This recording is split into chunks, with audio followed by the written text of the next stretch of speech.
Hello and welcome. You're watching Simply Bewitching by Wendy, and today I'm taking part in Pie Day with the Take 5 group. That is Jeannie from Jeannie's Palette, Christy from Funky Junk Inspiration, and Mary from The Painted Peach. Thank you, ladies, for letting me join in your collaboration on YouTube.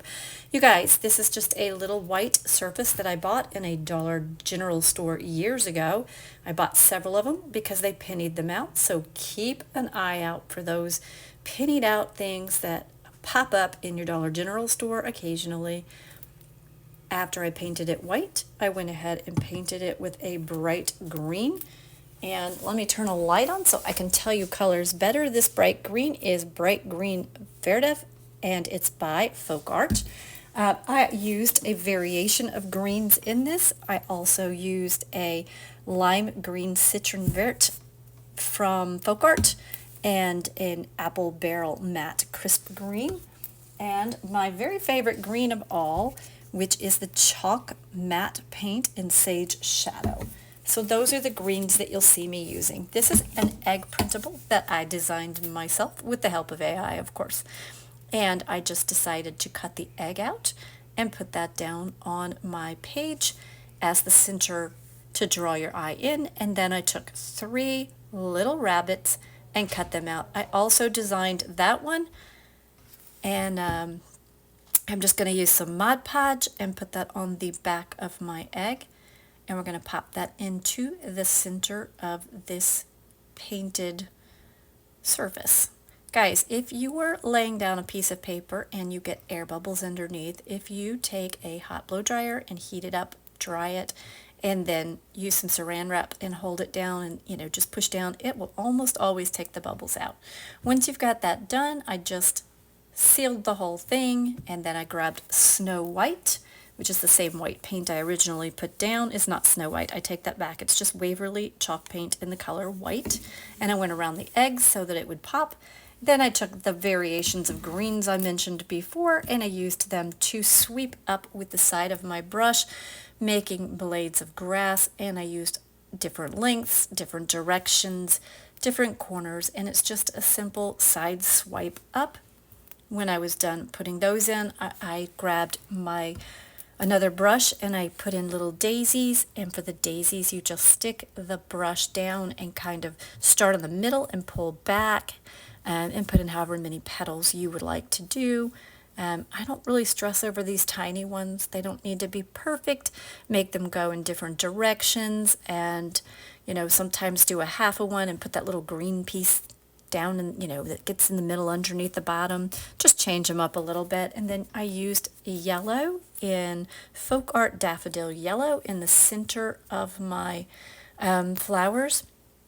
I also used the same white, the Waverly chalk white, and made little puffs that looked like dandelion fluff inside the picture as well, or not really dandelion fluff. I take that back. It was clover. I was looking for the look of clover, and I came back and used green and just made stems as well. I didn't make them stand out a lot. I just kind of let them blend into the grass and disappear, but you can see that they're there. Okay, I didn't take the grass up as much as I will. I will go back and add more grass, but I wanted to finish the pictures that still need to be added to this before I put the grass on, so I would know where to actually aim for it to get added. Sometimes I use the tip of my brush and put those yellow dots down. Sometimes I use the back of the brush, just whatever works for you. Just remember to have fun and don't stress over those flowers. They're tiny. This is some TCT clay. I probably have a link still on my page. I can add one later.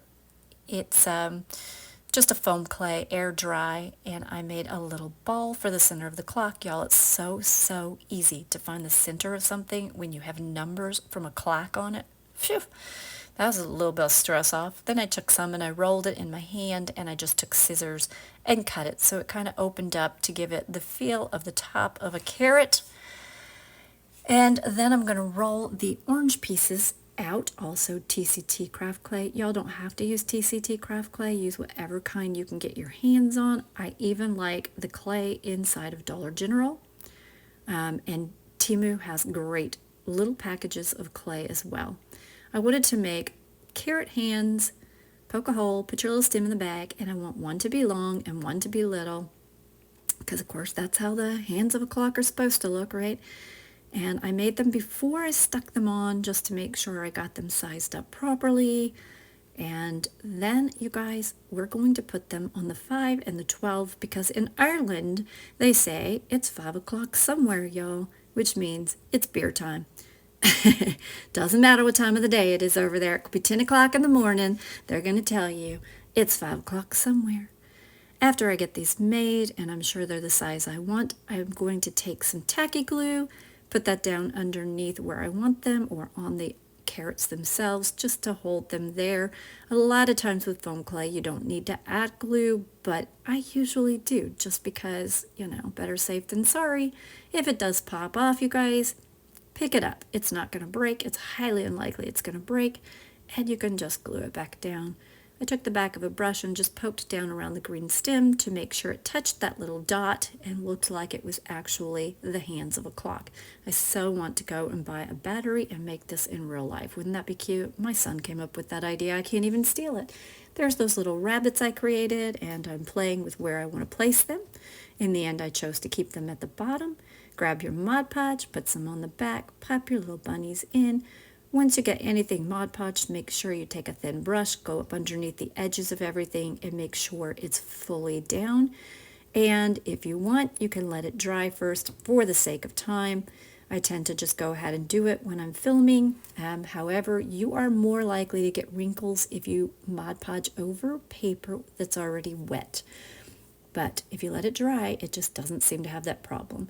I went through and retouched up the white of the egg, giving it more of a kind of jaggedy edge than what the picture actually had, because I feel like it should have it. This egg is so fun in my eyes. It reminds me of the days when I used to make sugar eggs and sell them in craft shows. Almost makes me want to pull out glitter and add it just to remember those days, where you have the little peephole and you can see all the little characters down inside.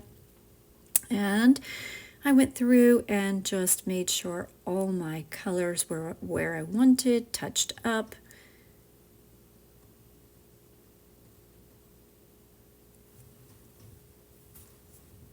And I took more of the greens I mentioned and added longer pieces of grass, because I actually wanted it to be very whimsical and fun, and I felt like the bunnies needed to have grass coming up around the edges of them.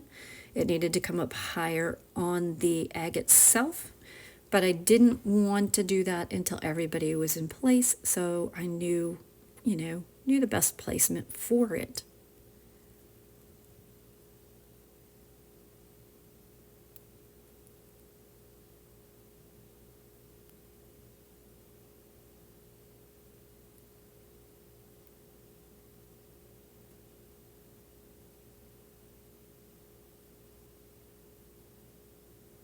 There you go. I hope you enjoyed this. If you do, I hope you'll subscribe and hit that notification bell.